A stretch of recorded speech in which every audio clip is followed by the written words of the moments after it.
Karena kayak teman saya ada yang 4 kali nyoba, ada yang 3 kali nyoba. Bahkan dia Putri Indonesia loh. Putri Indonesia aja LPDP gagal 4 kali gitu kan. Nah, artinya benar-benar kayak cari parkir mobil di basement. Kadang ada yang langsung dapat, ada yang muter-muter dulu. Walaupun sesiap-siap apapun.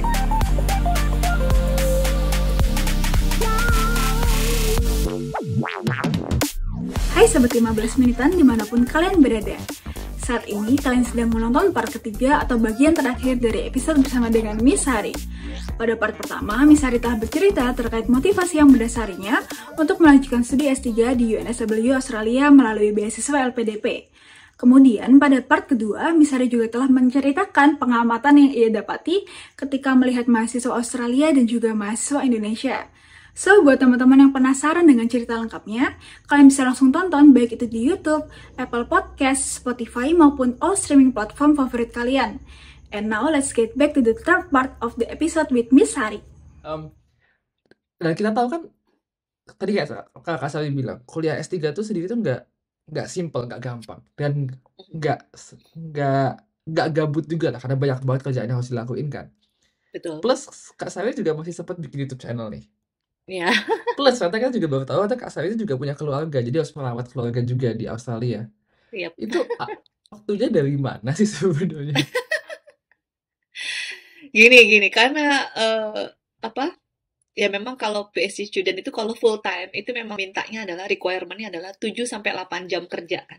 7-8 jam kerja. Artinya reading, balas email, baca email itu semua nulis itu semuanya 7-8 jam per hari gitu kan.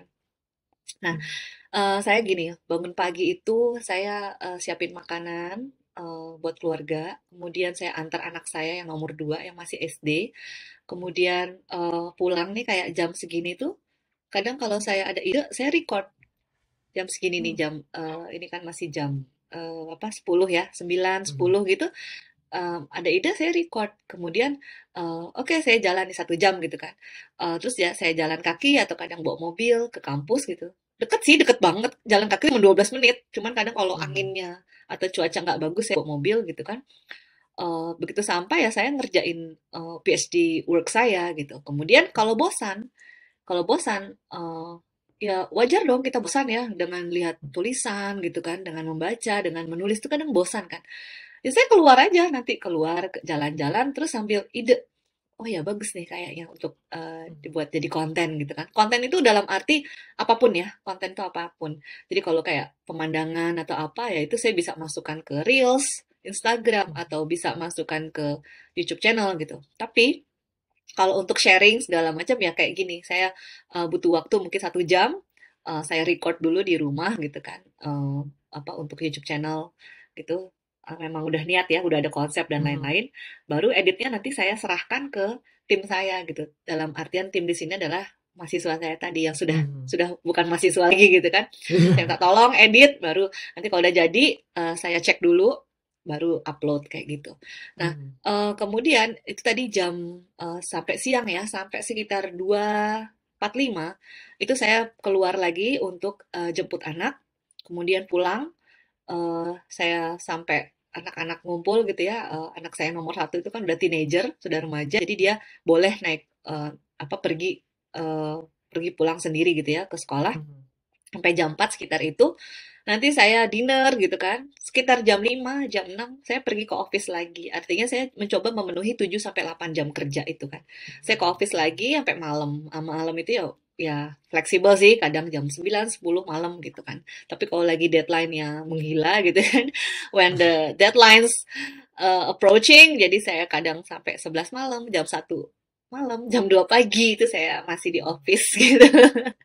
Gitu, Steph. Wow. Jadi enjoy, karena saya enjoy, jadi semua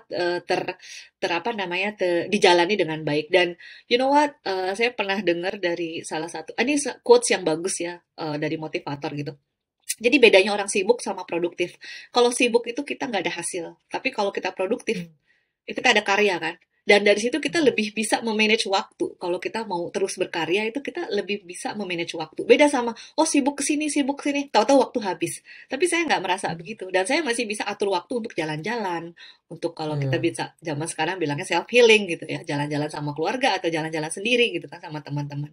Jadi artinya bisa kok diatur waktunya. Memang kita hidup tuh banyak goals gitu kan, banyak konsep. Eh, jadi waktu itu nggak sia-sia terbuang gitu, tapi emang benar-benar semuanya itu terpakai gitu, Steph. Iya. Tapi mau mau se-enjoy apapun dan mau mau kita melihat bahwa kita punya karya-karya yang kita keluarkan pasti kan ada dong ya di mana kita kadang kita merasa kayak burn out, merasa capek, ada kayak Ya, udah butuh istirahat. Itu gimana sih kayak dapat motivasi lagi buat bangkit lagi dari masa-masa seperti itu? ini pertanyaan bagus banget ya. Ini sangat, iya benar. Kadang kan orang nggak lihat ya kita burn out atau apa. Pokoknya lihat di sosmed kan kita happy aja atau Mhm. selalu sharing atau apa. Jadi memang wajar ya as a human being. Kadang kita burn out dan kalau aku lagi burn out itu biasanya memang karena tulisanku kayak rasanya stuck. Aku lagi baca kok kayaknya nggak ngerti-ngerti, kayak merasa bodoh gitu kan. Reading kok seharian reading, maksudnya gimana sih gitu kan, kayak kok nggak ngerti-ngerti ya teori ini gitu dan lain-lain. Nah, kemudian juga kadang ah bosan ah males ah gitu kan misalnya ah nggak mau ini ah gitu nggak mau upload atau apa. Tapi yang bikin aku termotivasi lagi adalah aku ingat eh, orientasi aku gitu kan. Jadi aku pikir gini, sharing ini tuh untuk menebar manfaat ya. Jadi kalau aku eh, sudah tiada ibaratnya, apa yang diingat orang gitu kan? Ya sudah, yang diingat orang ya mungkin, oh kamu pernah sharing ini makasih banget. Karena aku udah sering banget dapat testimoni bahwa, oh iya makasih banget video beasiswanya aku jadi dapet gini. Oh ya, senang banget lihat Instagram ibu gitu kan. Karena saya juga seorang ibu, tapi ternyata bisa ya ngatur waktu begini-begini. Itu yang perlu diingat sih. Jadi eh, yang bikin saya semangat lagi adalah yang kamu lakukan ini bermanfaat Sari gitu loh. Bukan cuma buat kamu tapi buat orang lain gitu, buat orang banyak. Nah, manusia yang paling bagus adalah manusia yang bermanfaat gitu kan. Jadi ya sudah gitu kan. Ayo bangkit lagi. Nah, akhirnya ntar saya bangkit lagi tuh. Jadi oh iya ya. Abis kerjakan ini saya mau recording lagi mau sharing lagi ini kayak gitu. Jadi itu sih yang bikin semangat Iya. gitu, Steph. Wow, cool. Dan melihat segala aktivitas side hustle dan kesibukan kerja sebagai keluarga kalau di PhD, kan ada nggak sih sesuatu yang bisa dibilang kayak ultimate goal gitu yang kepingin banget Kak Sari capai dalam hidupnya yang bisa dibilang kayak itu jadi end game-nya Kak Sari tadi bahwa aku rasa kayak sukses dalam hidup gitu? Em, Ya, cita-cita saya dari sisi akademik, saya mau jadi guru besar.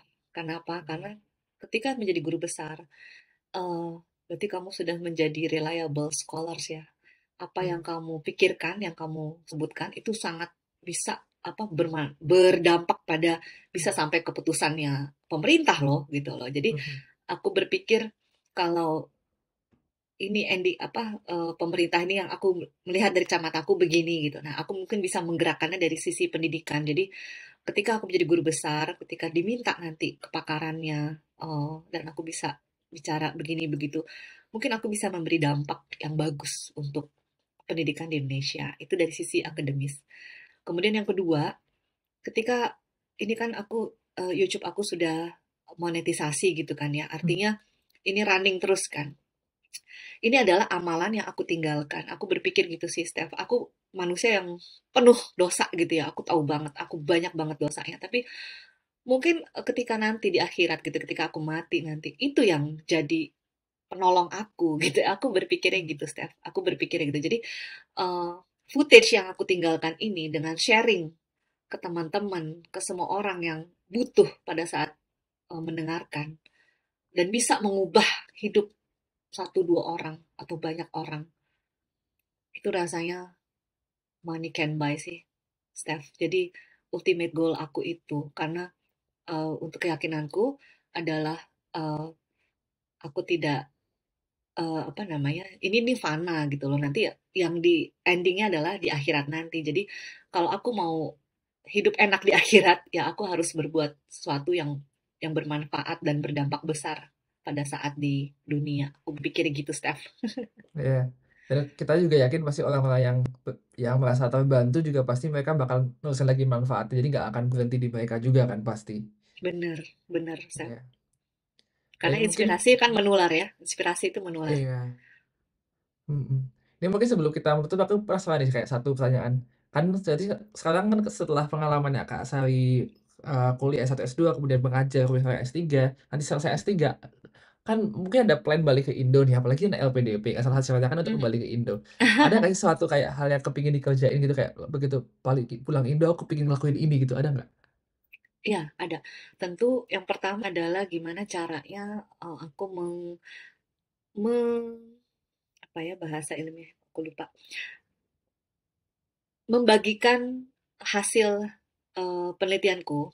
Kenapa? Hmm. Karena membagikan di sini bukan sekedar publikasi ya. Saya juga kalau publikasi jurnal segala macam itu kan kebanyakan untuk mencari poin ya, mencari angka Hmm. gitu. Tapi kayak betul-betul, yuk ini punya cara lain loh. Gimana misalnya ke kampus-kampus yang punya prodi penerjemahan.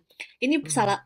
ada cara lain loh untuk membuat mahasiswa itu belajar mengerti kualitas terjemahan. Ini ada cara lain loh bagaimana kita mengakses terjemahan. Ini ada cara lain loh, ada cara baru loh. Ini loh hasil penelitian saya. Yuk dipakai yuk kayak gitu. Saya pengen banget kayak gitu. Jadi bukan cuma untuk Politeknik Negeri Jakarta aja, tapi saya pingin banget hasil penelitian saya nanti itu bisa berguna dan dipakai di kampus-kampus di Indonesia. Kayak gitu sih, Steph. Amin, pasti sih, pasti bakal terpakai. Penelitian-penelitian nggak ada yang terbuang lah, apalagi udah dengan usaha sebanyak ini kan. Dan ya Amin. kita bisa mendoakan semoga terwujud ya, semoga keindahan Kak Sawi nanti di masa depannya. Amin. Amin. Mungkin untuk penutup ada nggak sih yang kepingin Kak Sawi sampaikan buat teman-teman pendengar gitu yang mereka juga masih punya memperjuangkan goalnya masing-masing gitulah. Oke, aku punya dua dua hal sih. Satu tentang kuliah ya. Kalau kuliah itu kadang misalnya teman-teman ngerasa aku perlu nggak sih kuliah tinggi-tinggi atau apa gitu. Percaya deh, dunia itu sudah semakin membaik dan kualitas pendidikan itu semakin membaik gitu ya. Dalam artian requirements untuk bekerja, requirements untuk menjadi orang yang lebih baik itu memang banyak dari eh, level pendidikan. Artinya kalau ditanya perlu nggak ya, aku perlu nggak, aku perlu. Jadi nggak perlu ragu-ragu lagi, just keep going. Terus kalau ditanya kapan, ya sekarang gitu kan. Jadi kalau Iya. misalnya ngerasa aku kayaknya belum begini, hidup jangan banyak alasan gitu ya. Kalau hidup banyak alasan, nanti menundanya juga jadi banyak gitu. Jadi kalau hidup kita banyak alasan, maka impian-impian itu juga akan tertunda gitu sih. Terus yang kedua, untuk mencari beasiswa itu kayak kayak cari parkir mobil di basement ya, yang di mall rame gitu ya, kita anggapnya di Jakarta deh. Kenapa? Kadang ada orang yang begitu dia sampai, itu oh ada yang kosong gitu kan. Tapi kalau kita langsung dapat gitu ya parkiran. Tapi ada juga orang yang kayak saya misalnya. Dia cari parkiran di mobil, di basement, kemudian udah muter, aduh penuh nih. Oke turun ke basement 2 penuh lagi. Ke basement 3 penuh lagi. Naik lagi deh ke basement 2 penuh lagi. Ke basement 1 baru ketemu. Artinya, waktu itu benar-benar kita kadang nggak pernah tahu. Jadi jangan pernah nyerah gitu kan. Karena kayak teman saya ada yang 4 kali nyoba, ada yang 3 kali nyoba. Bahkan dia Putri Indonesia loh. Putri Indonesia aja LPDP gagal 4 kali gitu kan. Nah, artinya benar-benar kayak cari parkir mobil di basement. Kadang ada yang langsung dapat, ada yang muter-muter dulu. Walaupun sesiap-siap apapun kita gitu. Jadi jangan pernah nyerah, just keep going. Apapun itu impian kita, entah kuliah, entah mendapatkan beasiswa atau impian yang lain dalam hidup, just keep going. Karena kalau kita terus jalan, pasti akan sampai kok pada akhirnya. Kita nggak tahu sehari, 2 hari, seminggu, tapi kalau terus jalan pasti sampai gitu. Dan jangan Oke. ditunda karena impian akan tertunda juga. Iya, terima kasih banyak Kak Sawi wejangannya buat kita semua. Mungkin buat teman-teman yang kepingin tahu soal kontennya Kak Sawi, kepingin tahu kesehariannya, kepingin belajar bahasa Inggris bisa langsung kunjungi di Instagram sama YouTube channel ya. Yap. Oke, dan Miss Sari. ini oh iya, langsung aja cek Miss Sawi di Instagram atau di YouTube. Tapi sayangnya ini adalah akhir perjumpaan kita pada hari ini. Terima kasih banyak Kak Sawi udah menyempatkan waktunya ngobrol di 15 menitan.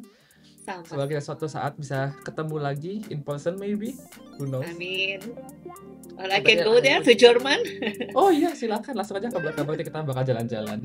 Yo. Oke, ini adalah akhir perjumpaan kita 15 menitan. Terima kasih buat teman-teman yang udah mendengarkan. Jangan lupa follow kami di @15 menitan dan Baru Indonesia. Jangan lupa juga subscribe di platform podcast favorit kalian dan di YouTube channel kita. So, di 15 menitan, kita ketemu lagi hari Selasa minggu depan and see you next week. Bye-bye. Bye-bye.